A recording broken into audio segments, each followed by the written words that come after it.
সর্বোচ্চ 7 দিন, আর একটা আল্লাহ না করুক বড় কোনো ঘটনা, আপনারা হাজার হাজার মিডিয়া সেখানে দৌড়াবেন, আমার রামেশা হারিয়ে যাবে। তার 15 দিন পরে বা 1 মাস পরে বা 5 মাস পরে আইনের ফাঁক ফোকর দিয়ে কোনো না কোনো ভাবে উনি জামিনে বের হয়ে আসবে। এটাই তো আমাদের সমাজের চরিত্র। কত কোটি আইন করবেন, কত বড় আইনের বই বানাবেন, যদি আইনের প্রয়োগ না করতে পারেন। ওর জীবনে এমন কোন চাওয়া নাই যেটা আমি পূরণ করি নাই। পরশুদিন বলছে, বাবা আমার একটা বোরকা কিনে দাও। আমি সাথে সাথে নিউ মার্কেট থেকে আমি 1000 টাকা দিয়ে আমার মেয়েকে বোরকা এনে দিচ্ছি।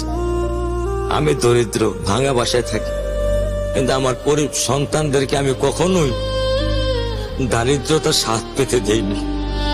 আমার স্যান্ডেলটা দেখেন 3 বছর পুরাতন ছেঁড়া, কিন্তু আমি আমার স্যান্ডেলটা পাল্টাই না, সেলাই করে নেই।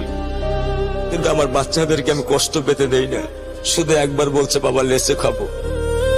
আমি 1 মিনিটও দেরি করিনি, 1 মিনিটও আমি দেরি করিনি।